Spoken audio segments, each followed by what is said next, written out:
pendengar, kita akan lanjut kebersamaan kita malam hari ini di acara Mimbar Agama Katolik yang akan dibawakan oleh narasumber Dr. Andes Alisius Harmadi MM, pembimbing masyarakat Katolik Provinsi Sumatera Selatan.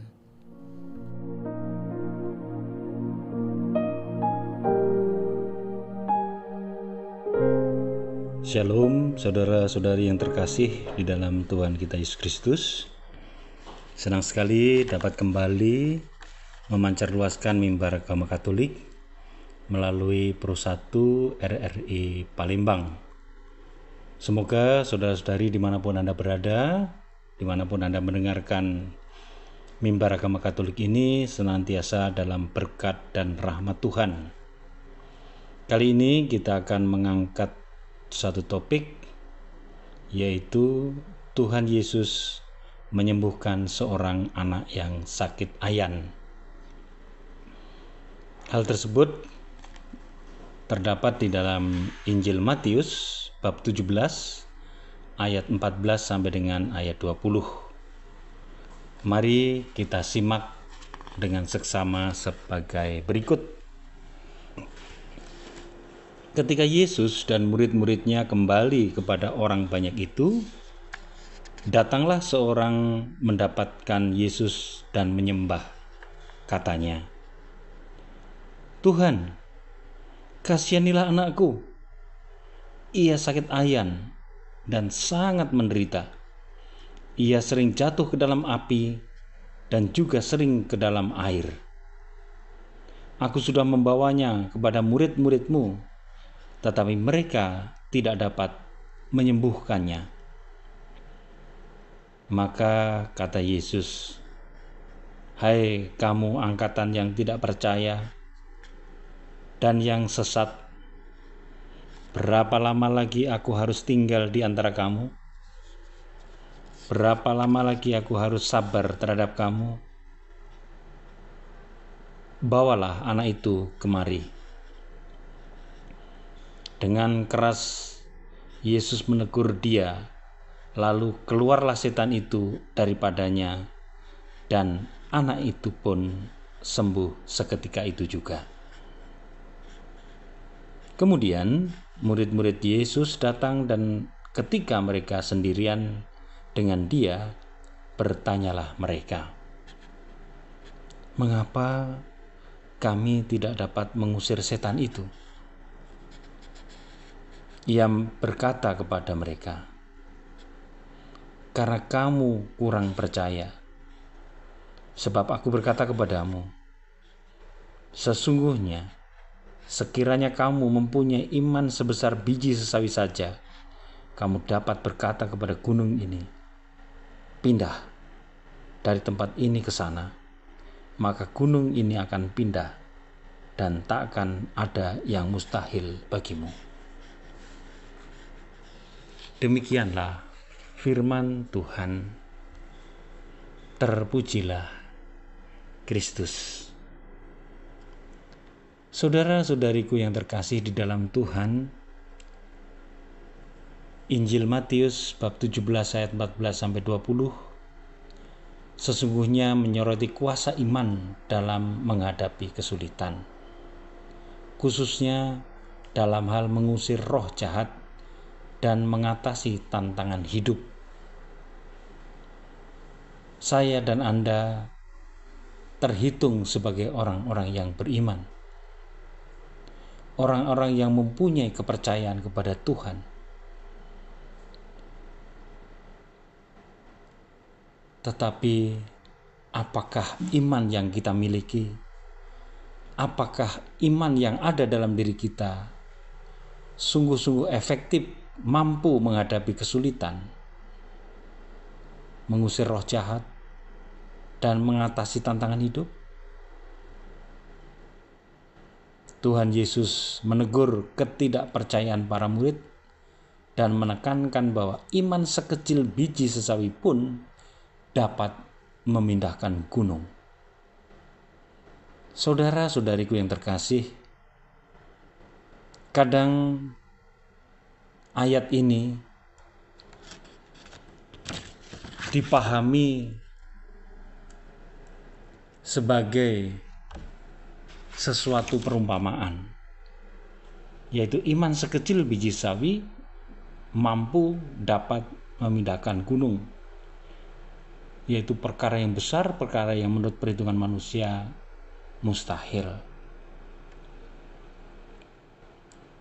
Pesan utamanya adalah pentingnya iman yang hidup dalam Kristus, bukan hanya iman yang sifatnya sementara dan setengah-setengah, dan masih mengandalkan logika, mengandalkan hal-hal di luar Tuhan.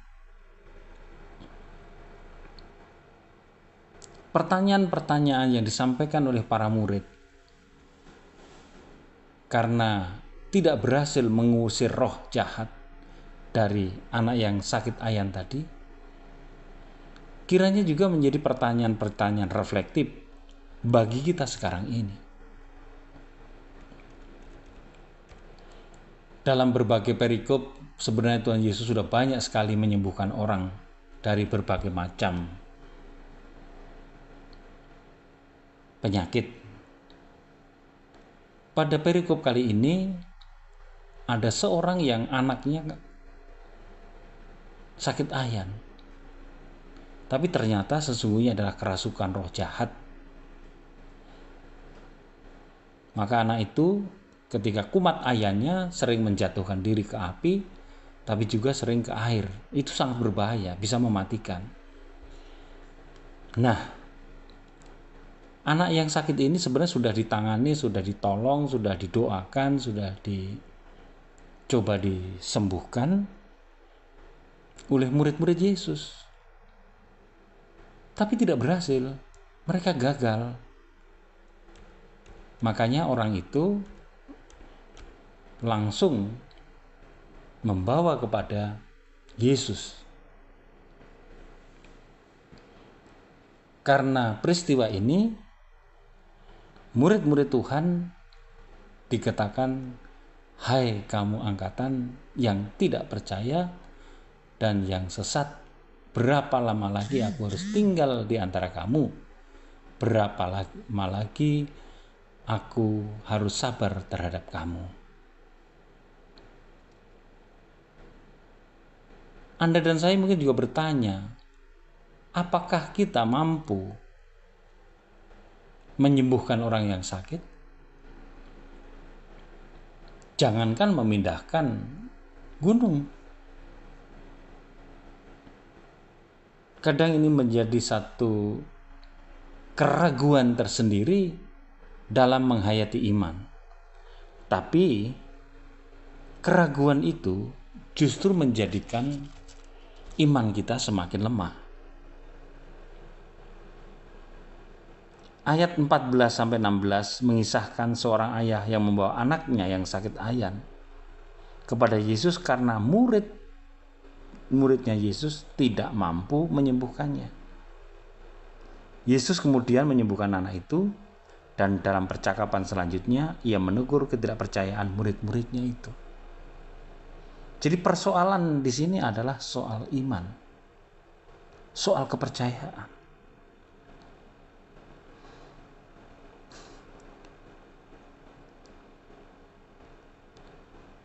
Apakah kita meragukan kuat kuasa Tuhan?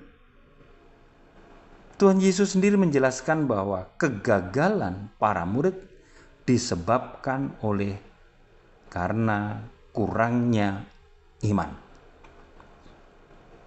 Ia kemudian menggunakan perumpamaan tentang biji sesawi yang meskipun kecil memiliki potensi pertumbuhan yang luar biasa. Pada ayat 20 menyatakan bahwa jika memiliki iman sekecil biji sesawi, seseorang dapat berkata kepada gunung untuk pindah, dan gunung itu akan pindah, serta tidak ada yang mustahil. Dahsyat luar biasa, saudara-saudari ya. Iman sebesar biji sesawi bisa memindahkan gunung. perbandingan antara biji sesawi dan gunung itu kan wow, luar biasa.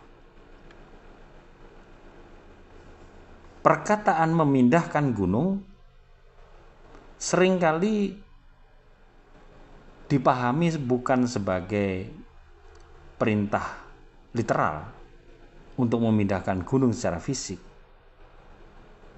Sering dipahami ini adalah suatu kiasan untuk menggambarkan kuasa iman dalam mengatasi segala tantangan dan kesulitan hidup yang dianggap mustahil. Namun saudara-saudari, pada abad pertengahan, peristiwa pemindahan gunung itu sungguh pernah terjadi di negara Mesir. Waktu itu ada seorang uskup yang dalam tugas penggembalaannya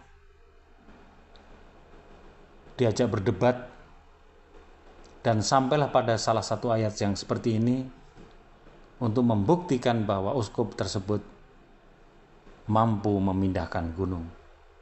Kalau uskup tersebut tidak mampu memindahkan gunung, maka uskup tersebut diusir, disuruh pergi, atau dia harus membayar pajak, atau dia harus meninggalkan iman keyakinannya yang tidak lagi bisa dibuktikan, atau dia harus dibunuh. Pilihan-pilihannya tidak ada yang enak. Maka pada saat itu uskup sungguh-sungguh berdoa, mohon kepada Tuhan untuk dapat membuktikan ayat ini bukan demi dirinya sendiri, tapi demi seluruh umat di keuskupannya yang terancam bahaya luar biasa. Pada saat itu Bunda Maria menampakkan diri kepada Bapak Uskup yang dengan penuh iman tapi penuh kebingungan juga menghadapi tantangan tersebut. Bunda Maria menampakkan diri, menolong Bapak Uskup itu, menunjukkan untuk menemui seseorang tukang sepatu yang kehidupan sederhana namun sungguh-sungguh orang yang beriman. Singkat cerita, pada hari yang ditentukan, tukang sepatu yang kelihatannya biasa-biasa dan mata sebelahnya ada buta, ternyata itu dulu dikisahkan bahwa dia mencongkel matanya karena pada saat tertentu ada seorang perempuan cantik dengan betis yang luar biasa bagus, dan dia tergoda untuk itu, maka karena dia itu matanya sebelah dicongkel. Orang inilah yang dipakai Tuhan untuk bersama-sama Bapak Uskup menyaksikan kemuliaan Tuhan di negeri Mesir. Betul-betul gunung itu bisa dipindahkan. Silakan cari di internet, Anda bisa mendownload, melihat peristiwa itu sungguh terjadi. Apa dasar kita bisa percaya? Jangankan gunung, alam semesta, tata surya, bumi yang sama-sama kita diami sekarang ini ditopang oleh apa coba? Kalau lihat kita tata surya, ada bintang-bintang, ada matahari, bulan, Mars dan sebagainya. Mereka kan berputar, berevolusi dan berevolusi. Dia digerakkan dengan teratur dan berputar pada porosnya, berpusar pada orbitnya. Kalau alam semesta ini saja dalam kendali Tuhan, apa susahnya bagi Tuhan mengendalikan, memindahkan gunung? Itu kalau kita merujuk pada kuasa Tuhan. Jadi, kalau kita tidak mampu melakukan seperti yang dikatakan pada ayat ini, Jangan sampai meragukan kuasa Tuhan yang mengendalikan, yang memelihara, yang mengatur alam semesta ini. Ketidakmampuan kita memindahkan gunung semata-mata karena ketidakmampuan kita sungguh percaya pada kuasa Tuhan.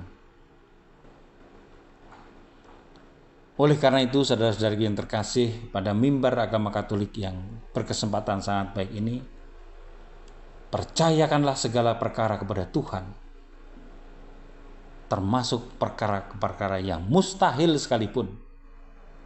Karena Tuhan kita mampu dan sanggup mengerjakan segala perkara, termasuk yang mustahil sekalipun.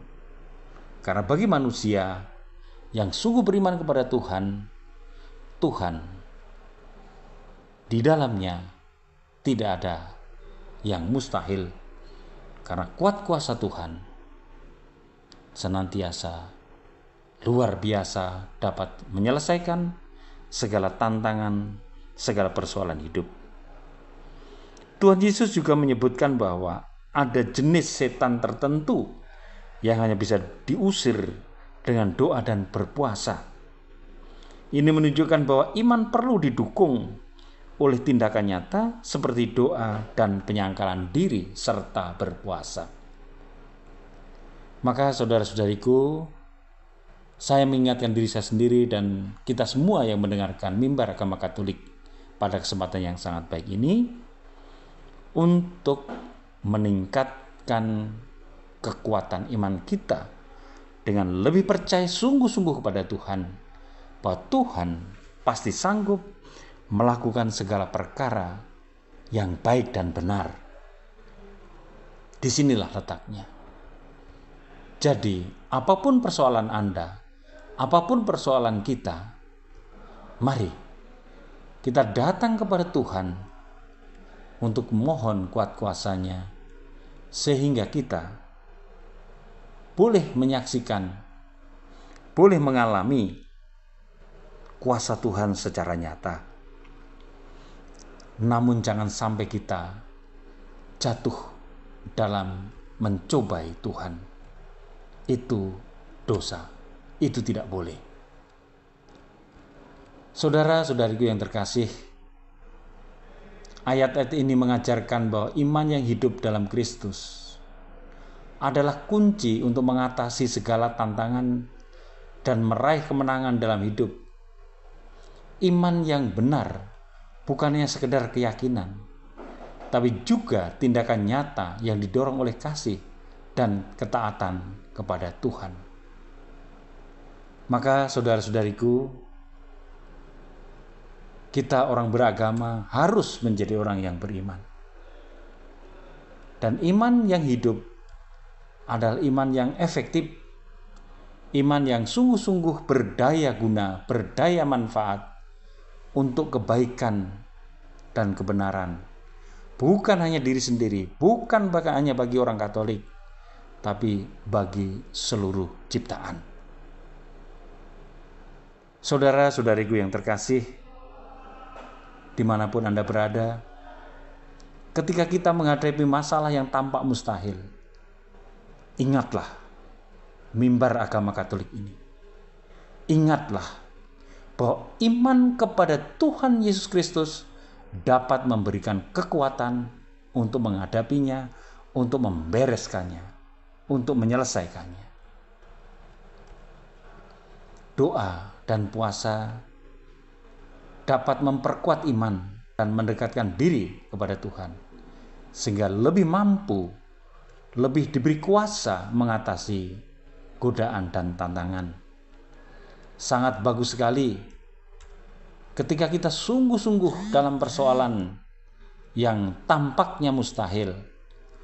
Selain kita melakukan doa, melakukan puasa, penyangkalan diri, juga berbelas kasih, dharma, jangan lupa satu hal lagi, yaitu menerima sakramen pengampunan dosa.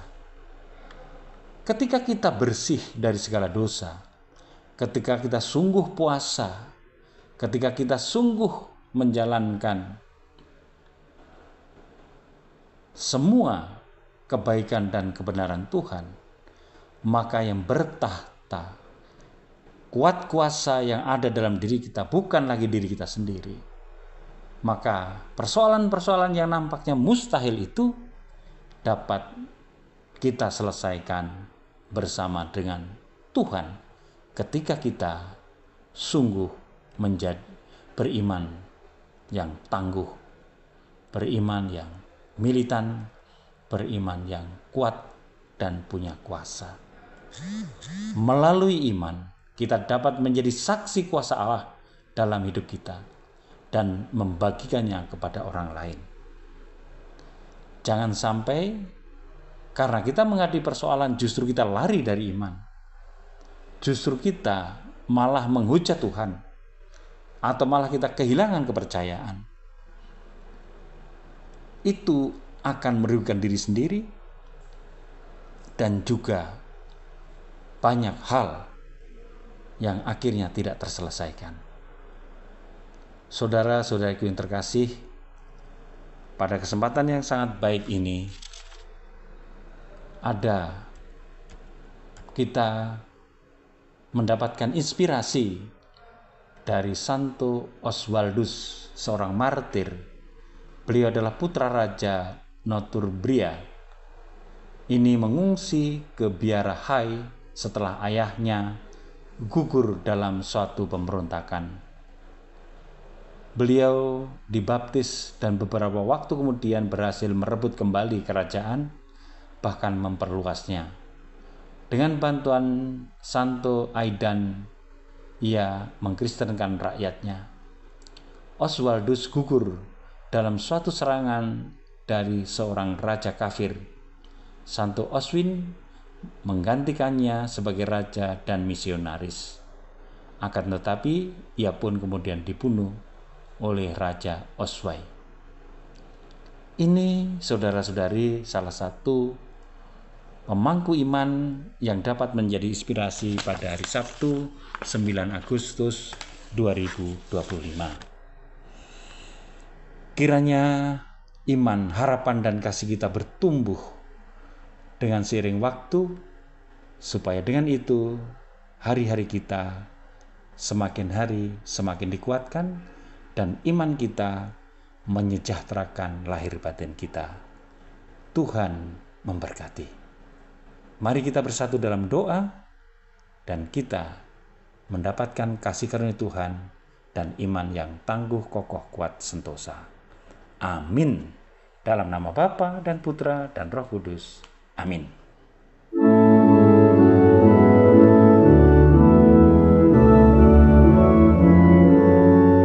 Mimbar Agama Katolik.